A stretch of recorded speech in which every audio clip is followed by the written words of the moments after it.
ازيكم عاملين ايه؟ يوم جديد سعيد عليكم يا رب ان شاء الله. هنعمل مع بعض النهارده وصفه حلوه قوي ولادنا بيحبوها، اللي هي الكب كيك. الكب كيك ده يقدروا ياخدوه معاهم للمدرسه. معظم الحاجه متوفره عندنا في البيت.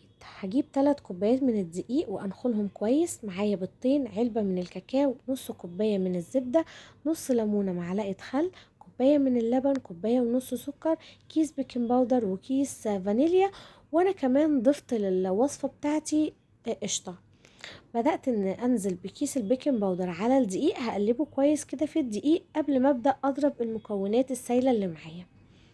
بالمناسبة تقدري تستبدلي علبة الكاكاو بمعلقتين من الكاكاو الخام، بس انا ما كانش عندي كاكاو خام فعملت كيس الكاكاو ده. نزلت بالبيضتين ونص الليمونة ومعلقة الخل. بعد كده هنزل بكوباية اللبن، هضيف لها كيس الفانيليا، وكمان القشطة بتاعتي، والكيس الكاكاو. والمفروض كمان كنت انزل بالسكر بس نسيته. بس اول ما بدأت اضرب بالمضرب افتكرت فوقفت وضفت السكر على طول.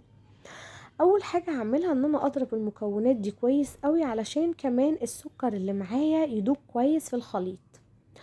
زي ما قلت لكم تقدروا تستبدلوا الكيس علبة الكاكاو دي بمعلقتين بس من الكاكاو الخام. الكمية بتاعتي دي لو حد شايف انها كبيرة ممكن تقللي الكمية او تزودي، دي حاجة اختيارية حسب رغبتك انتي. انا الكمية دي هتعمل معايا قالب الكب كيك مع قالب الكيك نفسه.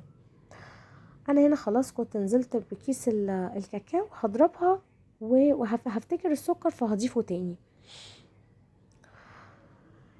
يعني في ناس بتعملها بالكيكة الجاهزة، انا هنا فضلت ان انا اعملها بمكونات معظمنا، يعني معظم الحاجة عندنا في البيت. الخليط بتاعي هنا كان اتضرب كويس. هنزل عليه بالدقيق بالتدريج، مش هنزل بالدقيق مرة واحدة. انا هنا استخدمت المضرب اليدوي، ممكن تستبدليه بالكبة او بالمضرب الكهرباء او بالعجان، يعني اللي تحبيه برضو اعمليه.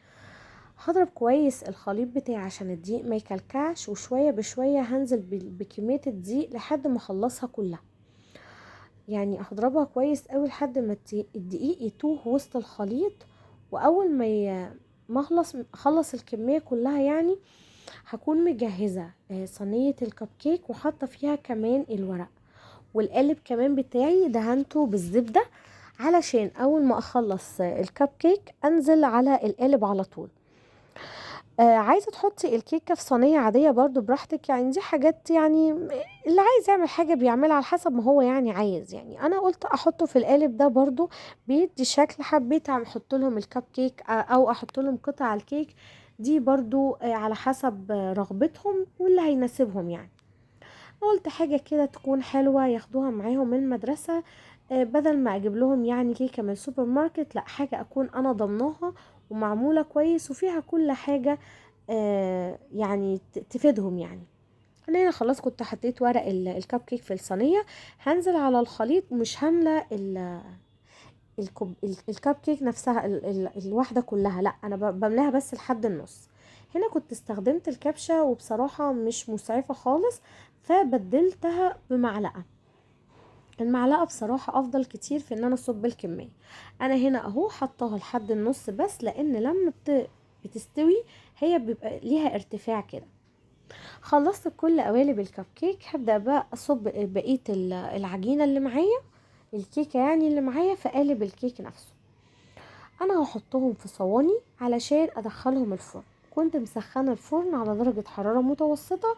هدخلهم الفرن واختبرهم بالخلة لما يستووا. خلاص هنا انا كنت خلاص دخلتهم الفرن، ويعني هما ما عادوش كتيرة بصراحة، انا ما حسبتش الوقت قوي. بس هنا كان الكب كيك بتاعي استوى، وهفضيه بقى في صينية تانية بعد ما يبرد واغطي عليه علشان ما ينشفش. يا رب الوصفة بتاعتي النهاردة تكون عجبتكم.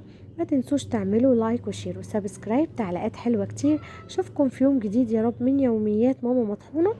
كل سنة وانتم طيبين، سنة دراسية سعيدة علينا يا رب وعلى ولادنا ان شاء الله.